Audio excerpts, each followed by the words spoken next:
बिल्कुल।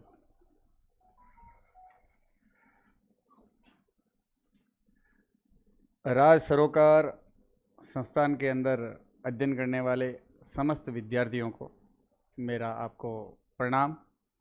और आप यहाँ पर बड़ी लगन, तत्परता, समर्पण, तपस्या, निष्ठा और ईमानदारी से विद्या अध्ययन कर रहे हैं। विद्या अध्ययन किसी लक्ष्य को निर्धारित करके किया जाता है। Target is one. जब लक्ष्य आपका एक है और आप सामंजस्यपूर्ण और संतुलित सिलेबस के अनुरूप जब आप परिश्रम की पराकाष्ठा की ओर जा रहे हैं, तब आप सफलता के सिरमौर बनने में कभी पीछे नहीं हो सकते। क्योंकि मंजिल उन्हीं को मिलती है जिनके सपनों में जान होती है। मंजिल उन्हीं को मिलती है जिनके सपनों में जान होती है। पंखों के प्रज्वलन से नहीं, हौसलों में उड़ान होती है। आप जोश, जुनून और जज्बे के साथ बड़े केयरफुली, सावधानी पूर्वक, अच्छी संगति के साथ में माता पिता और परिवार का ख्याल रखते हुए जब पूर्ण रूपेण यहाँ पर गुरुजनों के मार्गदर्शन में पढ़ाई कर रहे हैं, ये अपने आप में बहुत बड़ी बात है। क्योंकि विद्यार्थी के 5 लक्षण होते हैं। कितने लक्षण होते हैं? काक चेष्टा बको ध्यानम स्वान निंद्रा तथैव च अल्पारी गृह त्यागी विद्यार्थिनम 5 लक्षणम। विद्यार्थी के कितने लक्षण होते हैं? एक छोटा सा दृष्टांत मैं आपको बता देता हूँ। आज वर्तमान में आप इस कंपटीशन और कंप्यूटर के युग के अंदर, मल्टीमीडिया के ज़माने के अंदर, इस सोशल मीडिया के ज़माने के अंदर बड़ी तादाद में रूप से आप पढ़ाई कर रहे हैं। लेकिन जब वैदिक संस्कृति, सभ्यता और प्राचीन काल की बात करें तो विद्यार्थी आपकी तरह गुरुकुलों में पढ़ते थे। कहाँ पढ़ते थे? गुरु जी के पास रह करके विद्या अध्ययन करते थे। गुरु जी अपने समीपस्थ उस विद्यार्थी को जब तक विद्या अध्ययन का कार्य पूरा ना हो तब तक वो वहीं रखते थे। लेकिन वर्तमान की पोजीशन के अंदर आप 6 घंटे या 4 घंटे या 5 घंटे कोचिंग में पढ़ने के पश्चात आप अपने परिवार या घर या जहाँ भी रहते हैं वहाँ जाते हैं कि नहीं जाते? पहले गुरुकुलों के अंदर 24 घंटे विद्यार्थी गुरु जी के पास रहता था। तो एक गुरु जी थे, गुरु जी को लगा कि मेरी ये वृद्धावस्था है। कैसी अवस्था है? वृद्धावस्था है। अब जब आप इसके अंदर कितने 25 विद्यार्थी हो या 20 बच्चे हो, कितने बच्चे हो? तो उस समय उस गुरुकुल के अंदर 100 बच्चे थे। कितने थे? अब 100 बच्चों में से गुरुजी ने यह कहा कि मुझे एक योग्य शिष्य चाहिए जो इस गुरुकुल की पद्धति को आगे बढ़ाए, इस गुरुकुल का वो संचालन करे। ऐसे शिष्य क्या करते हैं? वो चुनना था, चूज करना था। तो आरपीएससी क्या करती है? जो इंटेलिजेंट होता है उन्हीं का सेलेक्ट करती है। सीयूटी क्या करेगी? जो टॉपर होगा उन्हीं को लेगी अपने यूनिवर्सिटी में। वैसे ही गुरुजी ने कहा कि जो सबसे इन 100 बच्चों में से सबसे टॉप होगा वो इस गुरुकुल का मालिक होगा और मैं संन्यास आश्रम की ओर जाऊंगा। बात समझ में आ रही है? तो उसने, गुरुजी ने सब विद्यार्थियों को कहा कि मैं एक आपका इम्तिहान लेने जा रहा हूँ और जो इम्तिहान के अंदर, जो एग्जाम के अंदर, जो इस परीक्षा के अंदर पास होगा वही क्या होगा? वो क्या होगा? अरे बताइए आप, इस गुरुकुल का क्या होगा? मालिक। मेरी तरह वो इस विद्याश्रम का संचालन करेगा। तो गुरुजी ने क्या किया? सभी विद्यार्थियों को पास में बुला करके बिठाया और कहा कि ये एक बांस का कटोरा है। क्या है? और पास में नदी चल रही है, उस नदी में से ये बांस का कटोरा भर करके मेरे पास ले आएगा, वो इस गुरुकुल का क्या हो जाएगा? अब बांस के कटोरे में पानी ठहरता है क्या? रोटी बनाने वाला सबड़ी हो में पानी ठहरेगा? मारवाड़ी में कहावत है। अपन भोजन रखते हैं बांस को, सबड़ी हो है छाबली हो, क्या बोलिया करो? छाबली हो। जिसके अंदर रोटी रखते हैं उसके अंदर पानी ठहरेगा क्या? नहीं। सभी विद्यार्थी अचंभित हो गए, हतप्रत हो गए। आखिर करें क्या? आखिर अब गुरुजी ने बड़ा अनूठा हमें मार्गदर्शन दे दिया है कि इस बांस के कटोरे के अंदर पानी, इस छबली के अंदर पानी रुकेगा नहीं, ये तो वापस ही खाली हाथ लौट के आना पड़ेगा। लेकिन विद्यार्थी कितने थे?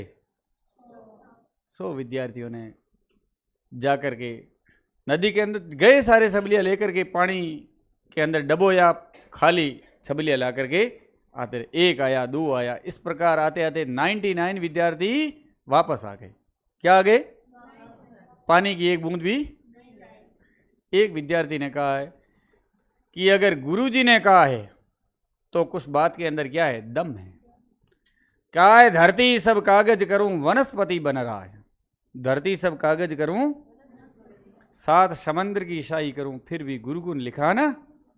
गुरुजी ने कहा है ध्यान मूलम गुरुर मूर्ति, पूजा मूलम गुरुर पदम, मंत्र मूलम गुरुर वाक्यम, मोक्ष मूलम गुरुर कृपा। यानी कि गुरु की कृपा है, और गुरु को अपन अगर वास्तव में सच्चे मन से मान रहे हैं तो गुरुजी ने कहा है तो ये जो बांस का कटोरा ये पानी से लबालब भरा जाएगा। वो 1 बार डाला, 2 बार डाला, सुबह के 10 बजे का गया, शाम को 3 बजे तक वह प्रयास करता रहा, प्रयास करता रहा। पानी खाली हो रहा है, वो भर रहा है, खाली हो रहा है, भर रहा है। निरंतर क्या कर रहा है? प्रैक्टिस कर रहा है कि कभी न कभी भरेगा। भाई आप 1 बार असफल होंगे, 2 बार होंगे, लेकिन आप प्रयास नहीं छोड़ोगे तो सफलता। अगर आप पीछे हट गए 1-2 बार, यार अब नंबर आने वाला है नहीं, तैयारी अब करके करें क्या, तो सफलता नजदीक आएगी क्या? 4 बज गए तब तक वह कोशिश कर रहा है। धीरे धीरे आपको पता है कि पानी के अंदर जब बांस को बार बार पटकते हैं, बाहर निकालते हैं, पटकते हैं, बांस क्या होता है? फूल जाता है। क्या होता है? अंततः वह बांस फूला और को शाम को 6 बजे तक वह कटोरा पानी से भर करके सिर पे लेकर के जा रहा है। 99 क्या कर रहे हैं? वहां बैठे हैं गुरुजी के पास, और वो भर के जाता है तो सभी बच्चे दांतों तले अंगुली दबाने लगे। अगर इसने कैसे भर लिया? तो कहा कि निरंतर परिश्रम और निरंतर अभ्यास से वह बांस का कटोरा अंततः भरा गया, और गुरुजी ने उस गुरुकुल को उस विद्यार्थी को दे दिया। क्योंकि योग्य शिष्य का चयन करना था। योग्य कौन हुआ? जो सबसे अंत में आया, जिसने बांस का कटोरा भर के लाया, और गुरुकुल उसको दिया गया। तो उस विद्यार्थी की तरह आप निरंतर मेहनत करोगे तो मेरे दृष्टांत, उदाहरण, एग्जाम्पल देने का भावार्थ क्या निकला? निरंतर मेहनत करना और समर्पित होकर के क्या करना? निरंतर आप करत करत अभ्यास ते जड़मती होत सुजान, करत करत अभ्यास ते और रसरी आत जाते सिल पर परत। आप बार बार अगर अभ्यास करते हैं, बार बार मेहनत करते हैं। अब आपकी अमूमन समस्या रहती है कि 1 बार पढ़ते हैं, दूसरे दिन दूसरा चैप्टर पढ़ते हैं तो पीछे वाला स्लिप होता है। ये समस्या किस किस की है बताना? ये समस्या किस किस की है कि जैसे कि आज मैं आपको एवरेज पढ़ा रहा हूँ, औसत पढ़ा रहा हूँ, कल मैं रेशियो पढ़ाऊंगा। रेशियो किसे कहते हैं? अनुपात। सिंपल इंटरेस्ट पढ़ाऊंगा। सिंपल इंटरेस्ट किसे कहते हैं? साधारण ब्याज को। या मैं रेखा, रेखाखंड, कोण, गणित के अंदर आता है आप नंबरिंग सिस्टम, वर्गमूल, स्क्वायर, आयत, घन, घनाभ, कुछ भी पढ़ें। तो अब घन पढ़ रहे हैं तो वर्ग भूल रहे हैं, वर्ग पढ़ रहे हैं तो आगे त्रिकोणमिति, ज्यामिति, ज्योमेट्री, सारे धीरे धीरे अब गणित का चल रहा है ना मामला, तब बात की। संज्ञा पढ़ रहे हैं, सर्वनाम भूल रहे हैं, जो पढ़ रहे हैं भूल रहे हैं। ऐसा समस्या है किसी के? आगे पढ़ रहे हैं, पीछे वाले भूलते जा रहे हैं। ऐसी समस्या किस किस के? हाथ ऊपर करो। आगे पढ़ रहे हैं, पीछे वाला भूल रहे हैं, ऐसी समस्या किस किस के है? किसी के नहीं है? है समस्या तेरे? क्या? सभी के होगी? है। तो ये समस्या आती है, ये आपकी नहीं है, ये इस प्रकृति में रहने वाले सभी जीवों की है। मानते हो इस बात को? नहीं मानते हो? मैं आपको एक एग्जाम्पल दूं।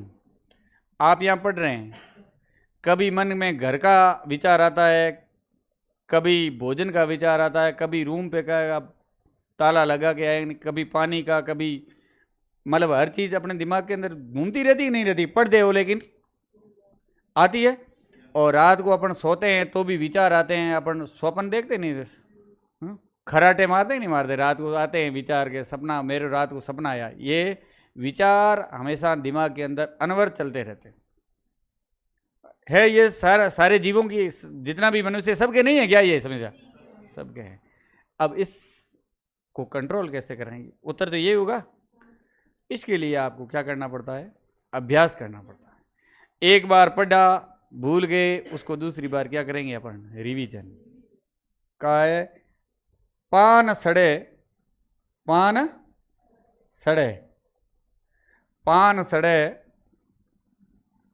पान क्या होता है? पान पत्ता होता है ना। पत्ता अगर सड़ता है, पान सड़े घोड़ो अड़े विद्या विसर जाए, अंगारे रोटो जले कहो चलो किम था। ये एक लोकोक्ति है। लोकोक्ति का मतलब होता है पान को अगर जमीन पर गिर गया, उसको घुमाएंगे नहीं तो वो सड़ेगा कि नहीं सड़ेगा। घोड़े को अगर बार बार आप दौड़ाओगे नहीं तो युद्ध क्षेत्र के अंदर वो अड़ जाएगा, वो युद्ध क्षेत्र के अंदर मदद नहीं कर सकते। विद्या विसर जाएगा मतलब अगर आप पढ़ाई को बार बार रिवीजन नहीं करोगे तो भूलोगे। कौन सी क्लास पढ़ के आई है? 12वीं करके आई है, तेरे को 10वीं का सिलेबस याद है क्या? लेकिन 10वीं में पढ़ती थी उस समय क्या था? भूले क्यों? क्योंकि अब 10वीं को अपन रिवीजन, इसलिए कहा है विद्या विसर जाए। अंगारे रोटो जले, अंगारा किसे कहते हैं? खीरा बोला ना। अपन जहां रोटी सेक रहे हैं उस रोटी को अगर घुमाएंगे नहीं वो जलेगी नहीं क्या? जलेगी, घुमानी पड़ती है। तो गुरुजी से शिष्य पूछ रहे हैं कि अब गुरुजी करें क्या? आपकी तरह प्रश्न करें कि ये चीजें हो रही है, तो गए इनको बार बार आप दोहराओ, रिवीजन करो, बार बार उसको पढ़ना पड़ेगा। तो इसलिए आपको यह है कि हतोत्साहित करने की बात नहीं। आप यहाँ आए हो इस प्लेटफॉर्म पर, राज सरोकार के अंदर आप आए हो, प्रश्न गुरुजी ने यह पढ़ा है, व्यक्ति के सापेक्ष दूसरे व्यक्ति की स्थिति ज्ञात करना है, ये प्रश्न आया, आपको हल करवाया है, ठीक है। कल तो आप दूसरा प्रश्न हल करो, ये तो भूलोगे, इसको रिवीजन करना पड़ेगा। करना पड़ेगा। तो इसलिए आप बहुत अच्छी तरह से, बड़ी विद्वता से अपने आप को, अब संगति का बड़ा प्रभाव होता है। आप अच्छी संगति करें, पढ़ने वाले बच्चे के साथ उठे बैठे, क्योंकि जब आप यहाँ आए हो तो कोई आपको ध्यान भटकाने का प्रयास भी करेगा कि नहीं करेगा। तो उस चीज़ को आप इग्नोर करते हुए अपने आप को multimedia, social media, Instagram, Facebook, phone का यूज़ कम करते हुए, फ़ोन देखें तो उस कंटेंट से संबंधित, पाठ से संबंधित, रिवीजन से संबंधित आप न देख करके केवल अपने जो विद्या अध्ययन कर रहे हैं, जो टारगेट लेकर के चले हैं, यहाँ आए हैं, उस टारगेट को अगर फोकस करोगे तो है बेनिफिट। नहीं तो फिर किसी का स्टेटस देखा तो दिमाग सीधा सीधा वहाँ जाएगा कि आज ननियाल के अंदर कोई जागरण का प्रोग्राम था या ब्याह शादी का था, उसका स्टेटस लगा हुआ था, तो दिमाग एक बार तो वहाँ जाएगा ही नहीं जाएगा। तो इसलिए पढ़ने के टाइम में इस चीज़ से दूरी बनानी होगी, ये आपके लिए फैक्ट है। और बाकी परम शक्ति पर विश्वास रखना चाहिए। विद्या की देवी माँ सरस्वती को, एक परमात्मा को भी आपको याद करना होगा। होगा कि नहीं होगा? कि चलो किसी को, सूर्य को तो मानते कि नहीं मानते? देता है ना। हवा को मानते कि नहीं मानते? तो सूर्य नमस्कार हो, चाहे प्राणायाम हो, चाहे परम माँ सरस्वती की वंदना हो, वो आपको करनी चाहिए। करने से आपको दोहरा लाभ होगा। दोहरा, बार बार भूल रहे हैं, याद करने की शक्ति अगर आपकी कमज़ोर है तो आप अनुलोम विलोम प्राणायाम करें, भ्रामरी का प्राणायाम करें, माँ सरस्वती को याद करें, और पूरे मनोयोग से पढ़ते हैं और पूरे दिन में पढ़ा, सोने से पहले एक बार उस चीज़ को एक बार रिवाइज कर लें तो आप जीवन में कभी भूलेंगे। और आप कोई अपनी ओर से कुछ पूछना चाहें तो आप मुझे बताएं, कुछ भी पूछना चाहे तो। आप में से 90+ किसी के परसेंटेज बने तो बताना। हाँ, खड़ी हो, क्या नाम है आपका? हैं? कौन सा गांव है? अच्छा, जम्मू कश्मीर तो नहीं है ना? यही ऊंडू कश्मीर है ना? ऊंडू कश्मीर जो बाबा रामदेव जी की जन्मस्थली है, वही है। कितने परसेंटेज बने आपके? 95। साइंस थी, आर्ट्स थी? आर्ट्स के अंदर कितने बने तेरे हैं? कितने प्रतिशत आपने कितने फीसदी अंक हासिल किए? 92। कौन कौन से विषय थे आपके? हिंदी साहित्य 1, राजनीति विज्ञान 2। राजनीति विज्ञान में कितने नंबर आए आप? 99% नंबर आए। अच्छा, इससे ज़्यादा और किसी में आए हैं क्या? खड़ी हो जाए अपनी जगह। क्या नाम है आपका? उर्मिला। गांव कौन सा है? भेरूड़ी, बासला भेरूड़ी। अच्छा, तो राजनीति विज्ञान के कितनी किताबें पढ़ी थी आपने? राजनीति विज्ञान दोनों किताबों के नाम बताना।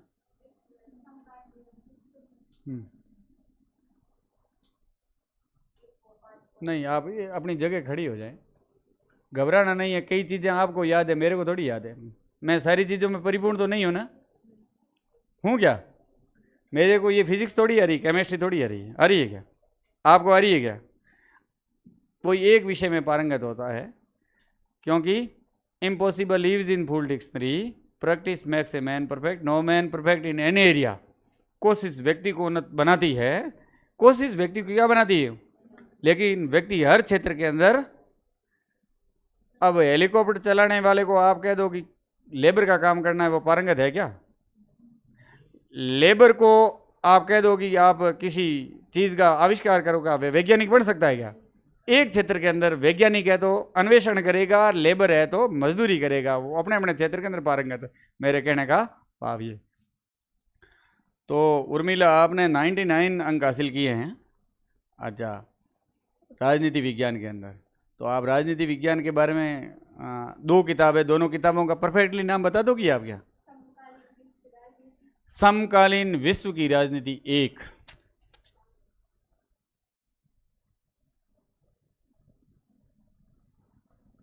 सुनील कुमार बताना।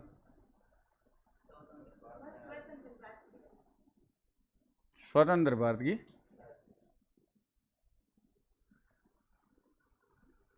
दो ध्रुव के बारे में आप क्या जानती हैं? इसके बारे में क्या जानती है?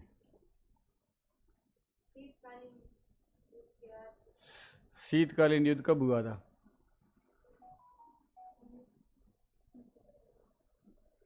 कब हुआ था शीत युद्ध? 1945 से लेकर के कब तक चला था? हैं? शीत युद्ध किन के मध्य हुआ था?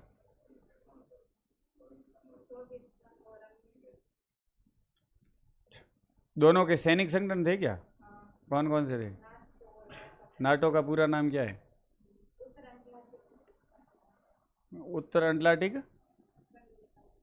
जिसकी स्थापना कब हुई थी? 1945 में हुई थी, 1948 में हुई थी? आपसे पूछ रहा हूँ, उर्मिला से। 1945 में हुई थी, 1948 में हुई थी? अनुमान 48 में हुई, 45 में? 48 में श्योर है? मैं लॉक कर दिया जाए इस प्रश्न के उत्तर का? गलत हो गया। कब हुई थी? 1949 में हुई थी। अब ये फ्लॉप क्यों हुए? क्योंकि मैंने उत्तर गलत ही बताया था, मैंने ऑप्शन ही गलत दिए थे। आप दोनों को कलेक्ट, न तो 45 में हुई थी और न 48 में हुई थी। कब हुई? 1900। ये जो नाटो संगठन था सोवियत संघ का था क्या? ये कथन सत्य है? तो फिर सही क्या है? अमेरिका का। तो सोवियत संघ का जो सैनिक संगठन था उसका नाम क्या है?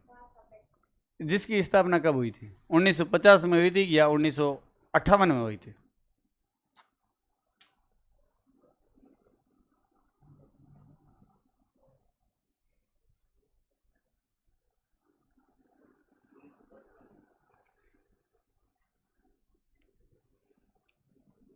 बहुत अच्छा उर्मिला, आपने अच्छा प्रयास किया है, लेकिन आपको उस समय याद थे और अब क्या हो गए? निकल गए। क्यों निकले? अब क्या CUET को पढ़ा जा रहा है? क्या CUET का पूरा नाम बता दोगी? बोलना। हाँ, अच्छा, यूनिवर्सिटी के अंदर CITY है लास्ट के 4 डिजिट या SITY है? यूनिवर्सिटी।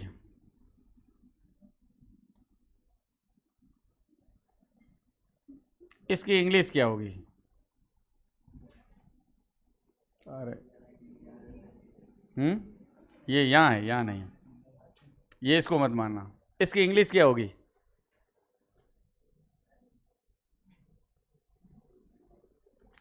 इसका अंतिम अक्षर इस चीटी को ऐसे लिखेंगे या ऐसे लिखेंगे, ये पूछना था। कौन से वाला है? ऊपर वाला क्यों नहीं है?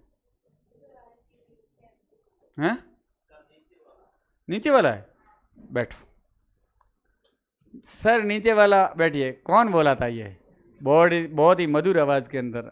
हाँ, स्टैंड अप यू, आप खड़े हो जाइए।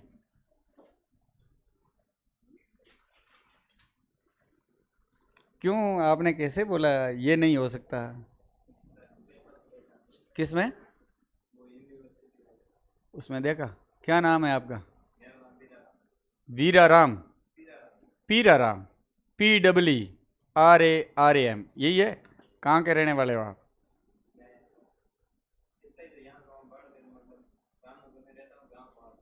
कवास।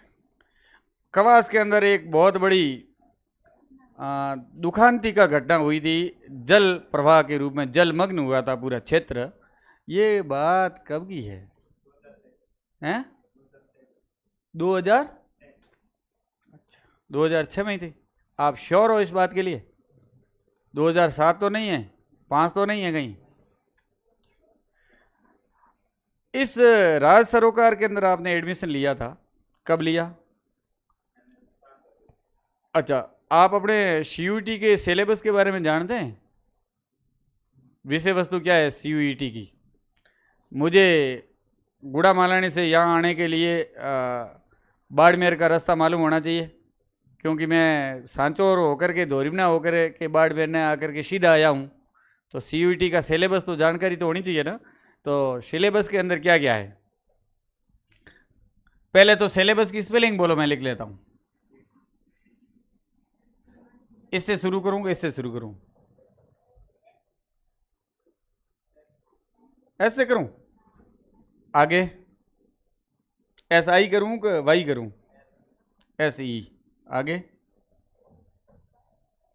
कोई कौन बता सकता है सिलेबस की स्पेलिंग? इसमें से जितने भी विद्यार्थी बैठे हैं, ऐसा कोई विद्यार्थी है जो 95% भी गेट किए हैं और 99 नंबर भी लाए हैं किसी विद्यार्थी ने? तो सिलेबस की स्पेलिंग गिड़िया तुम बता देगी। क्या नाम है आपका? हैं? मोनिका। कहाँ के रहने वाली हो? बावड़ी। हाँ बोलो। हम्म हम्म LLA।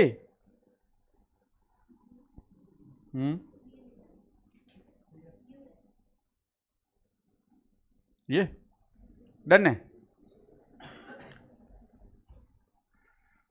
सही है। सही?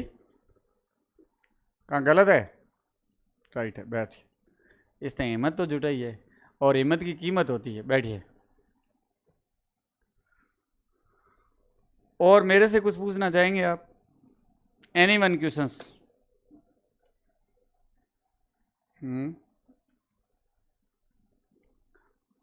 आप इतने विद्यार्थी हो, एक स्कूल के कम से कम 6 विद्यार्थी हैं?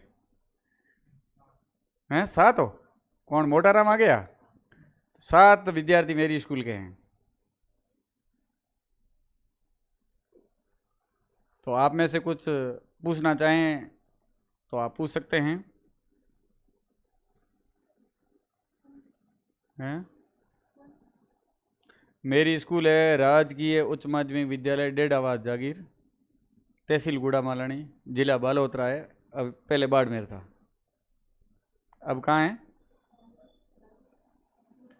और मैं राजनीति विज्ञान का ही व्याख्याता हूँ। अभी मेरा वाइस प्रिंसिपल में प्रमोशन हुआ है। कौन से विषय का? आप में से कोई एनी वन क्वेश्चंस करना चाहें, कोई अपने योग्य, तो आप मुझे पूछ सकते हैं। कोई पूछना चाहें तो?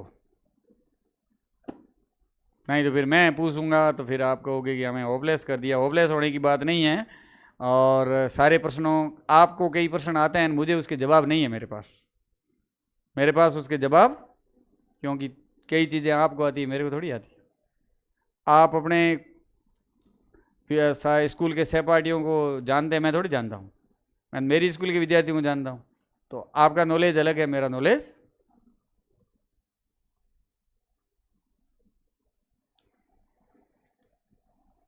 कुछ पूछना चाहेंगे आप? कोई बात नहीं, आपको शुभकामनाएं।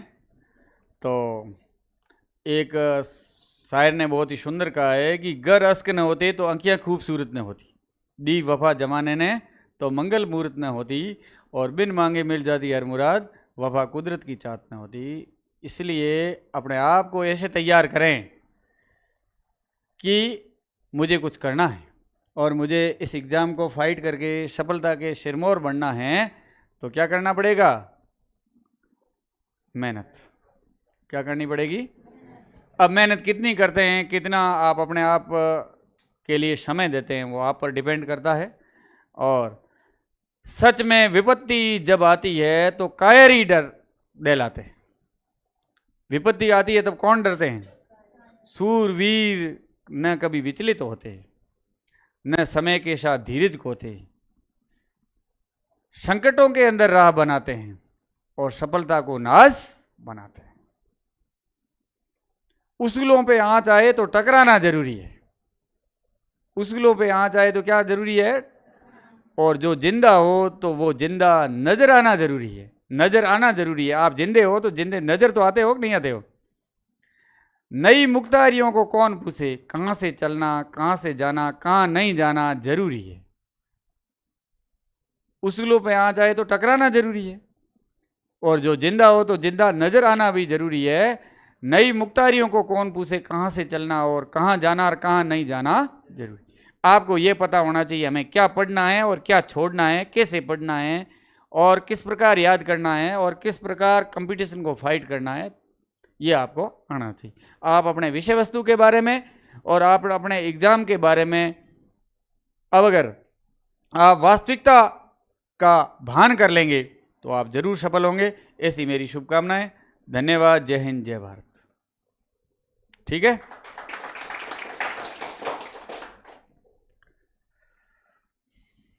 सर ने बुला लो।